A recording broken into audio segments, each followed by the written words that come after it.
ಎಲ್ಲ ವಿದ್ಯಾರ್ಥಿಗಳಿಗೂ ನನ್ನ ನಮನಗಳನ್ನು ಸಲ್ಲಿಸ್ತಾ ಇಂದಿನ ಈ ಅವಧಿಯಲ್ಲಿ ನಾವು ಮೈಸೂರು ವಿಶ್ವವಿದ್ಯಾನಿಲಯದ ಮೊದಲನೇ ಚತುರ್ಮಾಸದಲ್ಲಿ ಐಚ್ಛಿಕ ಕನ್ನಡ ವಿಷಯದಲ್ಲಿ ಪ್ರಥಮ BAಗೆ ಪಠ್ಯವಾಗಿಟ್ಟಿರುವಂಥ ನವ್ಯ ಸಾಹಿತ್ಯದ ಹುಟ್ಟು, ಬೆಳವಣಿಗೆ, ಲಕ್ಷಣಗಳು ಮತ್ತು ಪ್ರೇರಣೆ ಪ್ರಭಾವಗಳನ್ನು ಸಂಕ್ಷಿಪ್ತವಾಗಿ ಗಮನಿಸಬಹುದು. ಅದಕ್ಕಿಂತ ಮೊದಲು ನಾವು ಈ ಇಂದಿನ ಅವಧಿಯಲ್ಲಿ ಅಂದರೆ ಕಳೆದ ತರಗತಿಯಲ್ಲಿ ಕಲಿತಿದ್ದಂಥ ವಿಚಾರಗಳನ್ನು ಪುನರ್ಮನನ ಮಾಡಿಕೊಳ್ಬಹುದು. ಪ್ರಮುಖವಾಗಿ ನಾವು ಕಳೆದ ತರಗತಿಯಲ್ಲಿ ಪ್ರಗತಿಶೀಲ ಪೂರ್ವ ಕನ್ನಡ ಸಾಹಿತ್ಯದ ಬಗೆಗೆ ತಿಳಿದುಕೊಂಡಿದ್ವಿ. ಮುಂದುವರೆದಂತೆ ಪ್ರಗತಿಶೀಲ ಸಾಹಿತ್ಯದ ಉಗಮಕ್ಕೆ ದೊರೆತ ಪ್ರೇರಣೆ ಪ್ರಭಾವಗಳನ್ನು ಅರ್ಥಕೊಂಡಿದ್ವಿ. ಮುಂದುವರೆದು ಪ್ರಗತಿಶೀಲ ಸಾಹಿತ್ಯದ ಪ್ರಮುಖ ಲಕ್ಷಣಗಳನ್ನು ಚರ್ಚಿಸಿದ್ವಿ. ಮುಂದುವರೆದು ಪ್ರಗತಿಶೀಲ ಸಾಹಿತ್ಯದ ಪ್ರಮುಖ ಪ್ರಕಾರಗಳನ್ನು ಗಮನಿಸಿದ್ವಿ. ಅನಂತರದಲ್ಲಿ ಪ್ರಮುಖ ಪ್ರಗತಿಶೀಲ ಕವಿಗಳು ಮತ್ತು ಅವರ ಸಾಹಿತ್ಯ ಕೃಷಿಯ ಬಗೆಗೆ ಸ್ಥೂಲವಾಗಿ ಸಂಕ್ಷಿಪ್ತವಾಗಿ ತಿಳಿದುಕೊಂಡಿದ್ವಿ. ಇವಿಷ್ಟು ವಿಚಾರಗಳು ನಾವು ಕಳೆದ ಅವಧಿಯಲ್ಲಿ ಚರ್ಚಿಸಿದಂಥ ವಿಚಾರಗಳಾಗಿವೆ. ಹಾಗಾದರೆ ವಿದ್ಯಾರ್ಥಿಗಳೇ, ನಾವು ಈ ದಿನದ ಅವಧಿಯಲ್ಲಿ ನಾವು ಪ್ರಮುಖವಾಗಿ ನವ್ಯ ಪೂರ್ವ ಕನ್ನಡ ಸಾಹಿತ್ಯದ ಬಗೆಗೆ ತಿಳಿದುಕೊಳ್ಳಬಹುದು. ಮುಂದುವರೆದು ನವ್ಯ ಸಾಹಿತ್ಯದ ಉಗಮಕ್ಕೆ ದೊರೆತಂಥ ಪ್ರೇರಣೆ ಪ್ರಭಾವಗಳ ಬಗೆಗೆ ಗಮನಿಸಬಹುದು. ನವ್ಯ ಸಾಹಿತ್ಯದ ಪ್ರಮುಖ ಲಕ್ಷಣಗಳನ್ನು ಅರ್ಥಕೊಳ್ಬಹುದು. ಮುಂದುವರೆದು ನವ್ಯ ಸಾಹಿತ್ಯದ ಪ್ರಮುಖ ಪ್ರಕಾರಗಳನ್ನು ಗುರುತಿಸಬಹುದು. ಅನಂತರದಲ್ಲಿ ಪ್ರಮುಖ ನವ್ಯ ಕವಿಗಳು ಮತ್ತು ಅವರ ಸಾಹಿತ್ಯ ಕೃಷಿಯ ಬಗೆಗೆ ಅರ್ಥಕೊಳ್ಳಬಹುದು. ಇವಿಷ್ಟು ನಾವು ಈ ಅವಧಿಯಲ್ಲಿ ಕಲಿಯುವಂಥ ಪ್ರಮುಖ ವಿಚಾರಗಳು. ನೋಡಿ, ಆಧುನಿಕ ಕನ್ನಡ ಸಾಹಿತ್ಯದ ಬಹುಮುಖ್ಯ ಘಟ್ಟಗಳಲ್ಲಿ ನವ್ಯ ಸಾಹಿತ್ಯ ಪಂಥವು ಒಂದು. ಇದು ಪಶ್ಚಿಮದ ನಿಯೋ ಮಾಡರ್ನಿಸಂ ಲಿಟರೇಚರ್ಗೆ ಸಂವಾದಿಯಾಗಿದ್ದು, ಕನ್ನಡದ ನವೋದಯ ಮತ್ತು ಪ್ರಗತಿಶೀಲ ಸಾಹಿತ್ಯ ಪಂಥಗಳು ಪ್ರತಿಪಾದಿಸಿದ ಸಂವೇದನೆಗಳಿಗಿಂತ ಭಿನ್ನ ಸಂವೇದನೆಗಳನ್ನು ಪ್ರತಿಪಾದಿಸಿದೆ. ಅಂದರೆ ನವ್ಯ ಸಾಹಿತ್ಯವು ನವೋದಯ ಸಾಹಿತ್ಯ ಮತ್ತು ಪ್ರಗತಿಶೀಲ ಸಾಹಿತ್ಯಗಳು ಪ್ರತಿಪಾದಿಸಿದಂಥ ಸಂವೇದನೆಗಳಿಗಿಂತ ಭಿನ್ನವಾದಂಥ ಸಂವೇದನೆಗಳನ್ನು ತಮ್ಮ ಸಾಹಿತ್ಯ ಕೃತಿ ಒಳಗಡೆ ಪ್ರತಿಪಾದಿಸಿದ್ದಾರೆ. ಒಂದರ್ಥದಲ್ಲಿ ಇಂದಿನ ಎಲ್ಲ ಸಾಹಿತ್ಯ ಪಂಥಗಳನ್ನು ವಿರೋಧಿಸುತ್ತಲೇ ನವ್ಯ ಸಾಹಿತ್ಯ ರೂಪ ಪಡೆಯುತ್ತೆನ್ನಬಹುದು. 20ನೇ ಶತಮಾನದ 2ನೇ ಮತ್ತು 4ನೇ ದಶಕಗಳಲ್ಲಿ ಮಹಾಯುದ್ಧಗಳು ನಡೀತವೆ. ಈ ಮಹಾಯುದ್ಧಗಳ ಕಾರಣದಿಂದಾಗಿ ಇಡೀ ಜಗತ್ತು ವೈಚಾರಿಕವಾಗಿ, ವೈಜ್ಞಾನಿಕವಾಗಿ, ಸಾಮಾಜಿಕವಾಗಿ, ರಾಜಕೀಯವಾಗಿ ಸ್ಥಿತ್ಯಾಂತರಗಳನ್ನು ಕಾಣುತ್ತೆ. ಈ ಎಲ್ಲ ಸ್ಥಿತ್ಯಾಂತರಗಳು ಸಾಹಿತ್ಯ ವಲಯವನ್ನು ಗಾಢವಾಗಿ ಪ್ರಭಾವಿಸ್ತವೆ. ಇವೆಲ್ಲವುಗಳ ಪ್ರತಿನಿಧಿಯಂತೆ ನವ್ಯ ಸಾಹಿತ್ಯ ರೂಪವನ್ನು ಪಡ್ಕೊಳ್ಳುತ್ತೆ. ನವ್ಯ ಸಾಹಿತಿಗಳು ಪ್ರಮುಖವಾಗಿ ಬದುಕಿನ ಸಂಕೀರ್ಣತೆಯನ್ನ, ಸಮಷ್ಟಿಗಿಂತ ವ್ಯಕ್ತಿ ಪ್ರಜ್ಞೆಯನ್ನ ವಿಶೇಷವಾದ ಭಾಷೆಯ ಮೂಲಕ ಅಭಿವ್ಯಕ್ತಿಪಡಿಸ್ತಾರೆ. ನವ್ಯ ಎಂಬ ಪದದ ಅರ್ಥವೇ ವಿಶೇಷವಾಗಿದ್ದು ಹೊಸತು ಎಂಬ ಅರ್ಥವನ್ನು ನೀಡುತ್ತೆ. ಈ ಹೊಸತನವೆಂಬುದು ನವ್ಯ ಸಾಹಿತಿಗಳು ಆರಿಸಿಕೊಂಡಂತಹ ವಸ್ತು, ಭಾಷೆ, ನಿರೂಪಣಾ ಶೈಲಿ, ನಿರೂಪಣಾ ವಿಧಾನ ಎಲ್ಲವುಗಳಲ್ಲೂ ಕಾಣಿಸಿಕೊಂಡಿದೆ. ಅಂದರೆ ಈ ಹೊಸತನವೆಂಬುದು ನವ್ಯ ಕವಿಗಳು ತಮ್ಮ ಸಾಹಿತ್ಯ ಕೃತಿ ಒಳಗೆ ಅಥವಾ ಸಾಹಿತ್ಯ ಕೃತಿಗಳಿಗೆ ಆರಿಸಿಕೊಂಡಂಥ ವಸ್ತುವಿನಲ್ಲೂ, ಭಾಷೆಯಲ್ಲೂ, ನಿರೂಪಣಾ ಶೈಲಿಯಲ್ಲೂ ಕಂಡುಬಂದಿದೆ. ಇದಿಷ್ಟು ನವ್ಯ ಸಾಹಿತ್ಯದ ಹಿನ್ನೆಲೆ ಆಯಿತು. ಈಗ ನವ್ಯ ಸಾಹಿತ್ಯದ ಹುಟ್ಟಿಗೆ ದೊರೆತಂಥ ಪ್ರೇರಣೆ ಪ್ರಭಾವಗಳು ಯಾವುವು ಎಂಬುದನ್ನು ನಾವು ಚರ್ಚಿಸಬಹುದು. ಉಳಿದ ಸಾಹಿತ್ಯ ಪ್ರಕಾರಗಳಂತೆ ಅಂದರೆ ನವೋದಯ ಮತ್ತು ಪ್ರಗತಿಶೀಲ ಸಾಹಿತ್ಯ ಪ್ರಕಾರಗಳಂತೆ ನವ್ಯ ಸಾಹಿತ್ಯವು ಕೂಡ ಹಲವಾರು ಪ್ರೇರಣೆ ಪ್ರಭಾವಗಳಿಗೆ ಒಳಗಾಗಿ ನಿರ್ಮಾಣಗೊಂಡಿದೆ. ಕನ್ನಡದ ನವ್ಯ ಸಾಹಿತ್ಯ ದೇಶೀಯ ಮತ್ತು ಪಾಶ್ಚಾತ್ಯ ವಿಚಾರಗಳಿಂದ ಪ್ರಭಾವಿತವಾಗಿದೆ. ಅವುಗಳನ್ನು ಪ್ರಧಾನವಾಗಿ ಬಹುಮುಖ್ಯವಾಗಿ ಈ ಕೆಳಗಿನಂತೆ ನೋಡಬಹುದು. ಸಂಕೇತವಾದ ಮತ್ತು ಪ್ರತಿಮವಾದ ಮೊದಲನೇದು, ಎರಡನೇದು ಅಸಂಗತವಾದ, ಮೂರನೇದು ಮನೋವಿಶ್ಲೇಷಣಾತ್ಮಕವಾದ ಅಥವಾ ಮನೋವಿಶ್ಲೇಷಣಾತ್ಮಕ ಸಿದ್ಧಾಂತ. ಹೀಗೆ ಹಲವು ಪ್ರೇರಣೆ ಪ್ರಭಾವಗಳಿಂದ ಈ ನವ್ಯ ಸಾಹಿತ್ಯ ರೂಪ ಪಡೆದಿದೆ. ಸಂಕೇತವಾದ ಮತ್ತು ಪ್ರತಿಮವಾದ. ನವ್ಯರು ಭಾಷೆಗೆ ಯಾವುದೇ ನಿರ್ಬಂಧವನ್ನ ಏರ್ಕೊಳ್ಳದೆ ಸ್ವಚ್ಛಂದ ಪದಗುಚ್ಛಗಳನ್ನು ತಮ್ಮ ಕೃತಿಗಳಲ್ಲಿ ಬಳಸಿದ್ದಾರೆ, ಪ್ರಯೋಗಿಸಿದ್ದಾರೆ. ಫ್ರಾನ್ಸಿನ ಸಾಹಿತಿಗಳು ಹೆಚ್ಚಾಗಿ ಸಂಕೇತಗಳನ್ನು ತಮ್ಮ ಕೃತಿಗಳಲ್ಲಿ ಪ್ರಯೋಗಿಸುತ್ತಿದ್ದರು. ಈ ವೇಳೆಗಾಗಲೇ ಫ್ರಾನ್ಸಿನ ಪ್ರಮುಖ ಸಾಹಿತಿಗಳೆಲ್ಲ ಈ ಸಂಕೇತಗಳನ್ನು ತಮ್ಮ ಕೃತಿ ಒಳಗೆ ಹೆಚ್ಚಾಗಿ ಬಳಸ್ತಿದ್ರು. ಅವರ ಪ್ರೇರಣೆ ಮತ್ತು ಪ್ರಭಾವಗಳಿಂದ ಕನ್ನಡದ ನವ್ಯ ಕವಿಗಳು ಕೂಡ ಈ ಸಂಕೇತಗಳನ್ನು ತಮ್ಮ ಕೃತಿಗಳಲ್ಲಿ ದಟ್ಟವಾಗಿ ಬಳಸ್ಕೊಂಡಿದ್ದಾರೆ. ಸಂಕೇತಗಳ ಪ್ರಮುಖ ಲಕ್ಷಣಗಳೆಂದರೆ ಇವು ವೈಯಕ್ತಿಕವಾಗಿದ್ದು ಅರ್ಥವನ್ನ ಕೊನೆ ಇಲ್ಲದಂತೆ ಹಿಗ್ಗಿಸ್ತವೆ. ಈ ಸಂಕೇತವಾದವೇ ಮುಂದೆ ಪ್ರತಿಮವಾದದ ಉಗಮಕ್ಕೆ ಕಾರಣವಾಗುತ್ತೆ. ಪ್ರತಿಮವಾದ ನವೋದಯ ಕವಿಗಳ ರೊಮ್ಯಾಂಟಿಸಮ್ನ, ಅವರ ರೊಮ್ಯಾಂಟಿಕತೆಯನ್ನ, ಅಸ್ಪಷ್ಟತೆಯನ್ನ, ಆ ರೊಮ್ಯಾಂಟಿಕ್ ಸಾಹಿತ್ಯದ ಅಸ್ಪಷ್ಟತೆಯನ್ನ ಪ್ರಬಲವಾಗಿ ಕಟುವಾಗಿ ವಿರೋಧಿಸುತ್ತೆ. ಇನ್ನು ಅಸಂಗತವಾದ, ನವ್ಯ ಸಾಹಿತ್ಯದ ಮೇಲೆ ಪ್ರಭಾವ ಬೀರಿದಂಥ ಮತ್ತೊಂದು ಸಿದ್ಧಾಂತ ಅಸಂಗತವಾದ. ಈ ಅಸಂಗತವಾದದ ಪ್ರಕಾರ ಪ್ರಪಂಚ ಸಂಪೂರ್ಣ ತಟಸ್ಥವಾದದ್ದು, ಇಲ್ಲಿನ ಆಗುಹೋಗುಗಳಿಗೆ ನಿರ್ದಿಷ್ಟ ಮೌಲ್ಯವಿಲ್ಲ, ಅದಕ್ಕೆ ಅರ್ಥ ಕೊಡುವವನು ಮನುಷ್ಯ, ನೀತಿಗೆ ಯಾವ ಆಧಾರವೂ ಇಲ್ಲ, ಜೀವನದ ಅವ್ಯವಸ್ಥೆ, ವಿರೋಧಾಭಾಸ, ಶೂನ್ಯತೆಗಳೇ ಕೊನೆಯ ಸತ್ಯಗಳು, ಸಾರ್ವಕಾಲಿಕ ನಿರ್ದಿಷ್ಟವಾದ ಮೌಲ್ಯವಿಲ್ಲ, ವ್ಯಕ್ತಿ ತನ್ನ ಮೌಲ್ಯವನ್ನ ತಾನೇ ಕಂಡುಕೊಳ್ಬೇಕು ಎಂಬ ನಿಲುವನ್ನ ಈ ಅಸಂಗತವಾದ ಪ್ರಮುಖವಾಗಿ ಪ್ರತಿಪಾದಿಸುತ್ತೆ. ಈ ಅಸಂಗತವಾದ ಪ್ರತಿಪಾದಿಸುವಂಥ ಪ್ರಮುಖ ಅಂಶಗಳನ್ನೇ ಕೇಂದ್ರೀಕರಿಸಿಕೊಂಡು ಕನ್ನಡದಲ್ಲಿ ನವ್ಯ ಸಾಹಿತ್ಯ ಹುಟ್ಟಿದೆ. ಕನ್ನಡದ ನವ್ಯ ಕವಿಗಳಲ್ಲಿ ಪ್ರಮುಖರಾದಂಥ ಲಂಕೇಶ್, ಚಂಪಾ, ನಾರತ್ನ ಮೊದಲಾದವರು ಅಸಂಗತ ನಾಟಕಗಳನ್ನು ರಚಿಸಿ ಪ್ರಖ್ಯಾತಿಯನ್ನು ಪಡ್ಕೊಂಡಿದ್ದಾರೆ. ಇನ್ನು ಮನೋವಿಶ್ಲೇಷಣಾತ್ಮಕ ವಿಧಾನ. ನವ್ಯ ಸಾಹಿತ್ಯದ ಮೇಲೆ ದಟ್ಟವಾದಂಥ ಪ್ರಭಾವವನ್ನು ಬೀರಿದಂಥ ಮತ್ತೊಂದು ಸಿದ್ಧಾಂತ ಅಂತ ಹೇಳಿದ್ರೆ ಮನೋವಿಶ್ಲೇಷಣಾತ್ಮಕ ಸಿದ್ಧಾಂತ. ಸಿಗ್ಮಂಡ್ ಫ್ರಾಯ್ಡ್ ಎಂಬ ಮನಃಶಾಸ್ತ್ರಜ್ಞ ಮನೋವಿಶ್ಲೇಷಣಾ ಪಂಥವನ್ನ ಪ್ರತಿಪಾದಿಸ್ತಾನೆ. ಈ ಸಿದ್ಧಾಂತದ ಪ್ರಕಾರ ಮನುಷ್ಯನ ಅಜಾಗೃತ ಮನಸ್ಸಿನಲ್ಲಿ ಉಂಟಾಗುವ ಭಾವನೆಗಳಿಗೆ ನೆಲೆಯನ್ನ ಈ ಸಿದ್ಧಾಂತ ಒದಗಿಸುತ್ತೆ. ಸೆರೆ, ಶರಪಂಜರ, ಬೆಕ್ಕಿನ ಕಣ್ಣು, ಸಿರಿಸಂಪಿಗೆ, ಅಂಜುಮಲ್ಲಿಗೆ ಮೊದಲಾದಂಥ ನವ್ಯ ಕಾದಂಬರಿಗಳು ಮನೋವಿಶ್ಲೇಷಣಾ ತಂತ್ರದ ಹಿನ್ನೆಲೆಯಿಂದ ರಚಿತವಾಗಿದೆ. ಮನೋವಿಶ್ಲೇಷಣಾತ್ಮಕ ವಿಜ್ಞಾನದ ಕೊಡುಗೆಯಾದಂತಹ ಪ್ರಜ್ಞಾ ಪ್ರವಾಹ ತಂತ್ರವನ್ನು ಬಳಸಿಕೊಂಡು ನವ್ಯ ಕವಿಗಳು ಹಲವು ಕೃತಿಗಳನ್ನು ರಚಿಸಿದ್ದಾರೆ. ಉದಾಹರಣೆಗೆ ತರಾಸು ಅವರ ಪ್ರಖ್ಯಾತ ಕಾದಂಬರಿಯಾದಂಥ ಬಿಡುಗಡೆಯ ಬೇಡಿಯಲ್ಲಿ ಪ್ರಜ್ಞಾ ಪ್ರವಾಹ ತಂತ್ರವನ್ನು ಮೊದಲ ಬಾರಿಗೆ ಯಶಸ್ವಿಯಾಗಿ ಬಳಸಿಕೊಳ್ಳಲಾಗಿದೆ. ಇನ್ನು ಅಸ್ತಿತ್ವವಾದ. ನವ್ಯ ಸಾಹಿತ್ಯದ ಮೇಲೆ ದಟ್ಟವಾದಂಥ ಗಾಢವಾದಂಥ ಪ್ರಭಾವವನ್ನು ಬೀರಿದಂಥ ಪ್ರಮುಖ ಸಿದ್ಧಾಂತ ಅಸ್ತಿತ್ವವಾದ. ಸೊರೆನ್ ಕಿರ್ಕ್ಗಾರ್ಡ್ ಅಸ್ತಿತ್ವವಾದವನ್ನು ಪ್ರಮುಖವಾಗಿ ಪ್ರತಿಪಾದಿಸ್ತಾನೆ.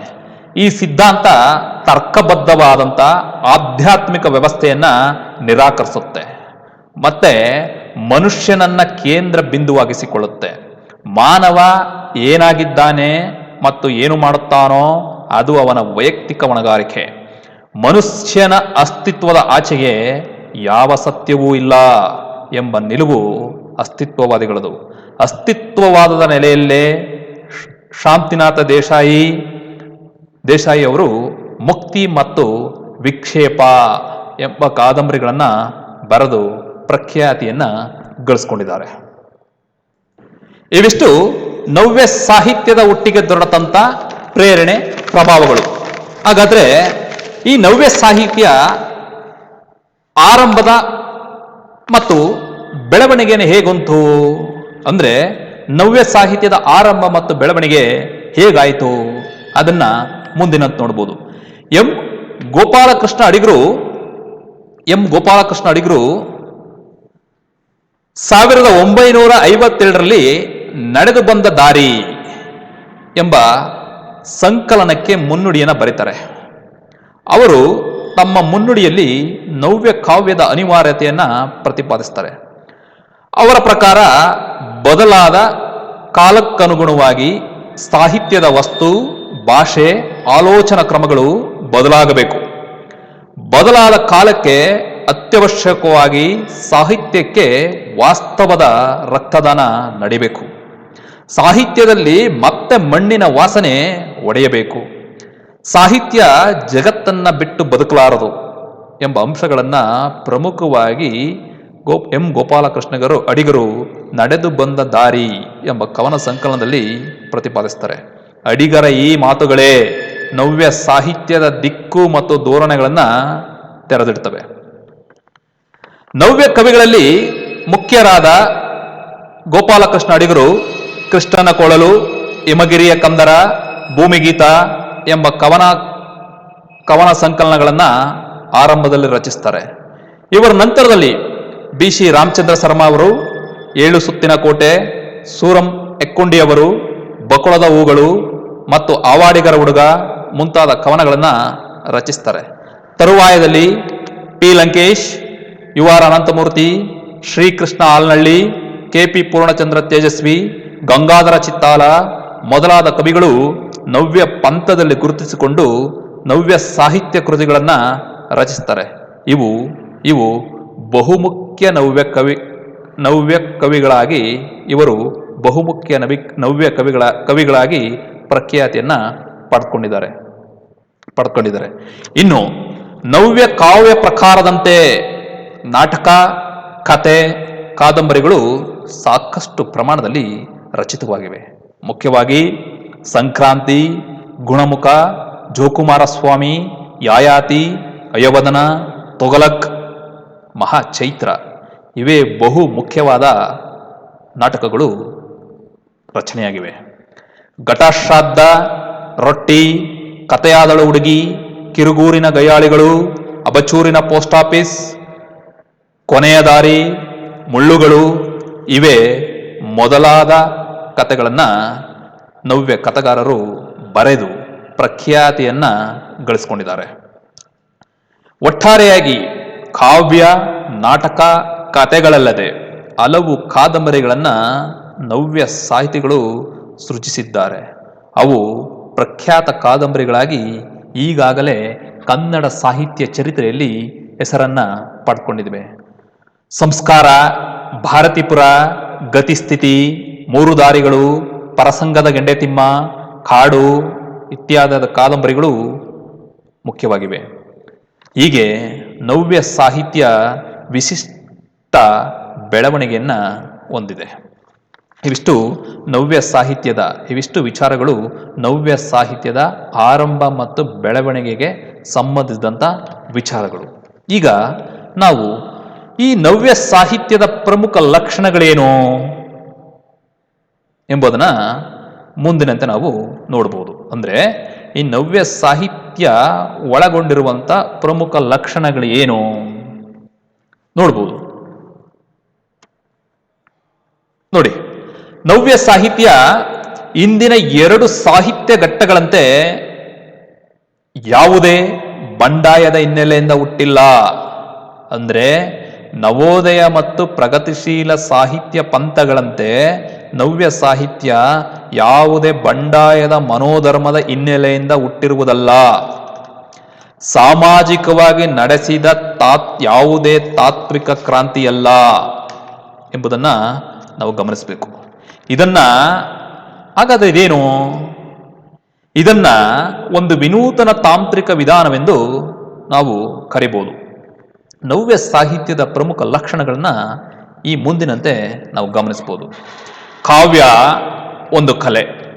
ಶಬ್ದಗಳನ್ನ ಛಂದಸ್ಸಿನೊಳಗೆ ತೂರಿಸುವ ಕೆಲಸವಲ್ಲ. ಕಾವ್ಯವೆಂದರೆ ಅನುಭವಕ್ಕೆ ಆಕಾರ ಕೊಡುವ ಕಸುಬು. ಕವಿತೆ ಕೇವಲ ಮಾತಾಗಿ ಉಳಿಯದೆ ಕೃತಿಯಾಗಿ ಮೂಡಿಬರಬೇಕು ಎಂಬ ನಿಲುವು ನವ್ಯ ಸಾಹಿತ್ಯದ್ದು. ಅಂದರೆ ಕವಿತೆ ಕೇವಲ ಮಾತಿನಲ್ಲಿ ಉಳಿಯಬಾರದು, ಅದು ಕೃತಿಯಾಗಿ ಮೂಡಿಬರಬೇಕು ಎಂಬ ಪ್ರಧಾನ ಧ್ಯೇಯ ಉದ್ದೇಶವನ್ನು ಇಟ್ಕೊಂಡು ನವ್ಯ ಸಾಹಿತಿಗಳು ತಮ್ಮ ಸಾಹಿತ್ಯ ಕೃಷಿಯನ್ನು ನಡೆಸಿದ್ದಾರೆ. ಮುಂದುವರೆದು ಮತ್ತೊಂದು ಪ್ರಮುಖ ಲಕ್ಷಣ ಅಂತ ಹೇಳಿದ್ರೆ ಭಾವನಾತ್ಮಕತೆಯಷ್ಟೇ. ಚಿಂತನೆಯು ಒಂದು ಪ್ರಮುಖ ಭಾವನೆ ಎಂದು ಗುರುತಿಸ್ತಾರೆ. ಬೌದ್ಧಿಕ ಅರಿವು ಮತ್ತು ಬದುಕಿನ ವಾಸ್ತವ ನಿಷ್ಠೂರತೆಗೂ ಹೆಚ್ಚಿನ ಒತ್ತನ್ನ ನವ್ಯ ಸಾಹಿತ್ಯ ನೀಡುತ್ತೆ. ಅಂದರೆ ಸಾಹಿತ್ಯದೊಳಗೆ ಬೌದ್ಧಿಕ ಅರಿವನ್ನ, ಬದುಕಿನ ವಾಸ್ತವತೆಯನ್ನ ಇವರು ತರ್ತಾರೆ.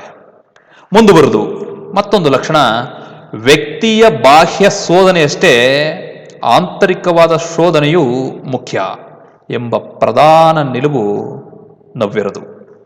ಈ ನಿಲುವಿನಿಂದಲೇ ಸಮಷ್ಟಿ ಪ್ರಜ್ಞೆಯನ್ನ ಕಟ್ಟಿಕೊಡಲು ನವ್ಯ ಸಾಹಿತಿಗಳು ಮುಂದಾಗಿದ್ದಾರೆ. ಮತ್ತೊಂದು ಲಕ್ಷಣ, ವಾಸ್ತವತೆಗೆ ಹೆಚ್ಚಿನ ಒತ್ತು ನೀಡುವುದರೊಂದಿಗೆ ನಾಸ್ತಿಕತೆಯನ್ನ ನವ್ಯ ಸಾಹಿತ್ಯ ಮಾನ್ಯ ಮಾಡುತ್ತೆ. ಅಂದ್ರೆ ನವ್ಯ ಸಾಹಿತ್ಯ ಹೆಚ್ಚಾಗಿ ಬೆಲೆ ಕೊಟ್ಟಿದ್ದು ವಾಸ್ತವಿಕತೆಗೆ. ಮುಂದುವರೆದು ಮತ್ತೊಂದು ಲಕ್ಷಣ, ಭಾಷೆಯ ಸೂಕ್ಷ್ಮತೆ, ಕಲಾತ್ಮಕತೆ, ಧ್ವನಿ, ಸಾಂಕೇತಿಕತೆಗೆ ಹೆಚ್ಚಿನ ಮಹತ್ವವನ್ನು ನೀಡುತ್ತಲೇ ಬದುಕಿನ ಸಂಕೀರ್ಣದ ಅನುಭವಗಳನ್ನ ನವ್ಯ ಸಾಹಿತ್ಯ ಶೋಧಿಸಲಾರಂಭಿಸಿದೆ. ಅಂದರೆ ನವ್ಯ ಸಾಹಿತಿಗಳು ಕೃತಿಯೊಳಗೆ ಭಾಷೆಯ ಸೂಕ್ಷ್ಮತೆಗೆ, ಕಲಾತ್ಮಕತೆಗೆ, ವ್ಯಂಗ್ಯಕ್ಕೆ, ಸಾಂಕೇತಿಕತೆಗೆ ಎಷ್ಟು ಮಾನ್ಯತೆಯನ್ನು ನೀಡಬೇಕೋ ಅಷ್ಟು ಮಾನ್ಯತೆಯನ್ನು ನೀಡುವುದರೊಂದಿಗೆ ಬದುಕಿನ ಸಂಕೀರ್ಣ ಅನುಭವಗಳನ್ನು ಕಟ್ಟಿಕೊಡ್ತಾರೆ. ಇನ್ನು ಮುಂದುವರೆದು ಮತ್ತೊಂದು ಲಕ್ಷಣ, ಅಸ್ತಿತ್ವವಾದ, ನಾಸ್ತಿಕವಾದ, ಶೂನ್ಯವಾದ, ಮಾನವತವಾದ, ಪ್ರತಿಮವಾದ ಮತ್ತು ಮನೋವೈಜ್ಞಾನಿಕವಾದ ಇನ್ನು ಮುಂತಾದ ಸೈದ್ಧಾಂತಿಕ ಚಿಂತನೆಯ ಬೆಳಕಿನಲ್ಲಿ ಬದುಕನ್ನ ಅತ್ಯಂತ ಪ್ರಯೋಗಶೀಲತೆಯಿಂದ ನವ್ಯ ಸಾಹಿತಿಗಳು ನೋಡ್ತಾರೆ. ಅಂದರೆ ನವ್ಯ ಸಾಹಿತಿಗಳು ತಮ್ಮ ಕೃತಿಗಳ ರಚನೆಯಲ್ಲಿ ಅಸ್ತಿತ್ವವಾದ, ನಾಸ್ತಿಕವಾದ, ಶೂನ್ಯವಾದ, ಮಾನವತವಾದ, ಪ್ರತಿಮವಾದ ಮತ್ತು ಮನೋವಿಶ್ಲೇಷಣಾತ್ಮಕ ಸಿದ್ಧಾಂತಗಳನ್ನು ಬಳಸ್ಕೊಂಡು ಬದುಕನ್ನು ಅತ್ಯಂತ ಪ್ರಯೋಗಶೀಲತೆಯಿಂದ ನೋಡಲಾರಂಭಿಸ್ತಾರೆ. ಮತ್ತೊಂದು ಲಕ್ಷಣ, ಪ್ರತಿಯೊಂದು ಜೀವಿಗೂ ತನ್ನದೇ ಆದ ಅಸ್ತಿತ್ವವಿದೆ ಎಂಬುದನ್ನು ನವ್ಯ ಸಾಹಿತ್ಯ ಎತ್ತಿಡಿದಿದೆ. ಅಂದರೆ ನವ್ಯ ಸಾಹಿತ್ಯದ ಪ್ರಕಾರ ಪ್ರತಿಯೊಂದು ಜೀವಿಗೂ ಅದರದೇ ಆದಂಥ ಅಸ್ತಿತ್ವ ಇದ್ದೇ ಇರುತ್ತೆ ಎನ್ನುವುದಾಗಿದೆ. ಮತ್ತೊಂದು ಲಕ್ಷಣ, ಪ್ರಮುಖ ಲಕ್ಷಣ, ಮನುಷ್ಯನ ಆತ್ಮನಿಷ್ಠತೆ, ಮಾನಸಿಕ ಸಂಘರ್ಷ, ಭಯ, ಬೀಭತ್ಸತೆ, ದ್ವಂದ್ವತೆ, ಸಣ್ಣತನ, ಸಿನುಕುತನ, ಏಕಾಂಗಿತನ, ನಿರಾಸೆ, ಪರಕೀಯತೆ ಇನ್ನು ಮೊದಲಾದ ಸಂಕೀರ್ಣತೆಗಳ ಮುಖವಾಣಿಯಾಗಿ ನವ್ಯ ಸಾಹಿತ್ಯ ರೂಪುಗೊಂಡಿದೆ. ಅಂದರೆ ನವ್ಯ ಸಾಹಿತ್ಯ ಪ್ರಧಾನವಾಗಿ ಒಳಗೊಂಡಿರುವಂಥ ಪ್ರಮುಖ ಅಂಶಗಳು ಅಥವಾ ನವ್ಯ ಸಾಹಿತ್ಯವನ್ನು ರೂಪಿಸಿದಂಥ ಪ್ರಮುಖ ಅಂಶಗಳಂತ ಹೇಳಿದ್ರೆ ಮನುಷ್ಯನ ಆತ್ಮನಿಷ್ಠತೆ, ಮಾನಸಿಕ ಸಂಘರ್ಷ, ಭಯ, ಬೀಭತ್ಸತೆ, ದ್ವಂದ್ವತೆ, ಸಣ್ಣತನ, ಸಿನುಕುತನ, ನಿರಾಶೆ, ಏಕಾಂಗಿತನ ಇವೇ ಸಂಕೀರ್ಣತೆಗಳ ಮುಖವಾಣಿಯಾಗಿ ನವ್ಯ ಸಾಹಿತ್ಯ ಹುಟ್ಟಿದೆ, ಬೆಳೆದಿದೆ. ಇನ್ನು ಮತ್ತೊಂದು ಪ್ರಮುಖ ಲಕ್ಷಣ, ಪ್ರಜ್ಞಾ ತಂತ್ರವನ್ನ ನವ್ಯ ಸಾಹಿತಿಗಳು ಅತ್ಯಂತ ಯಶಸ್ವಿಯಾಗಿ ಬಳಸಿಕೊಂಡು ಸಾಹಿತ್ಯ ಕೃತಿಗಳನ್ನು ಸೃಜನೆ ಮಾಡಿದ್ದಾರೆ. ಅಂದರೆ ನವ್ಯ ಸಾಹಿತ್ಯವನ್ನು ನಿರ್ಮಿಸಿದಂಥ ಹಲವು ಅಂಶಗಳಲ್ಲಿ ಪ್ರಜ್ಞ ಪ್ರವಾಹ ತಂತ್ರವು ಒಂದು. ಪ್ರಜ್ಞ ಪ್ರವಾಹ ತಂತ್ರವು ಒಂದು. ಹೀಗೆ ಹೀಗೆ ನವ್ಯ ಸಾಹಿತ್ಯ ಕನ್ನಡ ಸಾಹಿತ್ಯದಲ್ಲಿ ಕನ್ನಡ ಸಾಹಿತ್ಯದ ಶ್ರೀಮಂತಿಕೆಗೆ ಅಪಾರ ಪ್ರಮಾಣದಲ್ಲಿ ಕಾರಣವಾಗಿದೆ, ನೆರವಾಗಿದೆ ಮತ್ತು ಕನ್ನಡ ಸಾಹಿತ್ಯವನ್ನು ಮಗದೊಂದು ದಿಕ್ಕಿನಲ್ಲಿ ಕೊಂಡೊಯ್ಯುವಂಥ ಪ್ರಯತ್ನವನ್ನು ಈ ನವ್ಯ ಸಾಹಿತ್ಯ ಮಾಡಿದೆ ಅಂತೇಳಿದ್ರೆ ತಪ್ಪಾಗಲಾರದು. ಒಟ್ಟಾರೆಯಾಗಿ ನಾವು ಇಂದಿನ ಈ ಅವಧಿಯಲ್ಲಿ ಅಂದರೆ ಪ್ರಸ್ತುತ ಅವಧಿಯಲ್ಲಿ ನಾವು ಪ್ರಮುಖವಾಗಿ ಚರ್ಚಿಸಿದಂಥ ವಿಚಾರಗಳಂತ ಹೇಳಿದ್ರೆ ನವ್ಯ ಪೂರ್ವ ಕನ್ನಡ ಸಾಹಿತ್ಯದ ಬಗೆಗೆ ತಿಳಿದುಕೊಂಡ್ವಿ. ಅಂದ್ರೆ ನವೋದಯ ಮತ್ತು ಪ್ರಗತಿಶೀಲ ಸಾಹಿತ್ಯ ಪಂಥಗಳು ಪ್ರತಿಪಾದಿಸಿದಂಥ ಅಂಶಗಳನ್ನ ನವ್ಯ ಸಾಹಿತಿಗಳು ವಿರೋಧ ಮಾಡುವ ಬಗೆಯನ್ನ ತಿಳ್ಕೊಂಡ್ವಿ. ಮುಂದುವರೆದು ನವ್ಯ ಸಾಹಿತ್ಯದ ಉಗಮಕ್ಕೆ ದೊರೆತ ಪ್ರೇರಣೆ ಮತ್ತು ಪ್ರಭಾವಗಳ ಬಗೆಗೆ ಅರ್ಥಕೊಂಡ್ವಿ. ಇನ್ನು ಮುಂದುವರೆದು ನವ್ಯ ಸಾಹಿತ್ಯದ ಪ್ರಧಾನ ಲಕ್ಷಣಗಳನ್ನು ಗಮನಿಸಿದ್ವಿ. ಇನ್ನು ಮುಂದುವರೆದು ನವ್ಯ ಸಾಹಿತ್ಯದ ಪ್ರಮುಖ ಸಾಹಿತ್ಯ ಪ್ರಕಾರಗಳಾದಂಥ ಕಾವ್ಯ, ಕಾದಂಬರಿ, ಕತೆ ಇವುಗಳನ್ನು ಪ್ರಮುಖವಾಗಿ ನೋಡಿದ್ವು. ಮುಂದುವರೆದು ಪ್ರಮುಖ ನವ್ಯ ಕವಿಗಳು ಮತ್ತು ಅವರ ಸಾಹಿತ್ಯ ಕೃತಿಗಳ ಬಗೆಗೆ ಸಂಕ್ಷಿಪ್ತವಾಗಿ ತಿಳಿದುಕೊಂಡ್ವಿ. ಹೀಗೆ ಈ ಅವಧಿ ಮುಕ್ತಾಯಗೊಳ್ಳುವ ಮುನ್ನ ಈ ಅವಧಿಯನ್ನು ಆಶ್ರಯಿಸಿ ನಿಮಗೆ ಸ್ಪರ್ಧಾತ್ಮಕ ಪರೀಕ್ಷೆಗಳಲ್ಲಿ ಹಲವಾರು ಪ್ರಶ್ನೆಗಳನ್ನು ಕೇಳ್ತಾರೆ. ಮುಖ್ಯವಾಗಿ ಸ್ಪರ್ಧಾತ್ಮಕ ಪರೀಕ್ಷೆಗಳಲ್ಲಿ ಕೇಳುವಂಥ ಪ್ರಶ್ನೆಗಳೆಂತಂದರೆ ಈ ಅವಧಿಯನ್ನು ಆಶ್ರಯಿಸಿ ನವ್ಯ ಸಾಹಿತ್ಯ ಪದವನ್ನು ಮೊದಲು ಪ್ರಯೋಗಿಸಿದವರು ಯಾರು? ಉತ್ತರ ವಿ.ಕೃ.ಗೋಕಾಕ್. ಇದೇ ಮಾದರಿಯ ಪ್ರಶ್ನೆಗಳು ಮುಂದೆ ಬರ್ತವೆ. ನವ್ಯ ಕಾವ್ಯದ ಹರಿಕಾರರು ಯಾರು? ಗೋಪಾಲಕೃಷ್ಣ ಅಡಿಗ. ಮತ್ತೆ ಅಸ್ತಿತ್ವವಾದದ ಜನಕ ಯಾರು? ಸೋರೆನ್ ಕಿರ್ಕೆಗಾಡ್. ಮುಂದುವರೆದು ನಡೆದು ಬಂದ ದಾರಿ ಕವನ ಸಂಕಲನದ ಕರ್ತೃ ಯಾರು?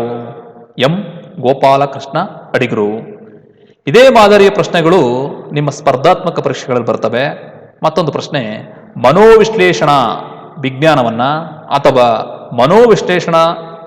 ಮನೋವಿಶ್ಲೇಷಣಾತ್ಮಕ ಸಿದ್ಧಾಂತವನ್ನ ಬೆಳೆಸಿದವರಲ್ಲಿ ಪ್ರಮುಖರು ಯಾರು? ಉತ್ತರ ಸಿಗ್ಮಂಡ್ ಫ್ರಾಯ್ಡ್. ಈ ರೀತಿಯಾದಂಥ ಪ್ರಶ್ನೆಗಳು ನಿಮ್ಮ ಸ್ಪರ್ಧಾತ್ಮಕ ಪರೀಕ್ಷೆಗಳಲ್ಲಿ ಬರ್ತವೆ ಅಂತ ಹೇಳ್ತಾ ಈ ಅವಧಿಯನ್ನು ಇಲ್ಲಿಗೆ ಕೊನೆಗೊಳಿಸ್ತಾ ಇದ್ದೀನಿ. ಎಲ್ಲರಿಗೂ ಅನಂತ ಧನ್ಯವಾದಗಳು.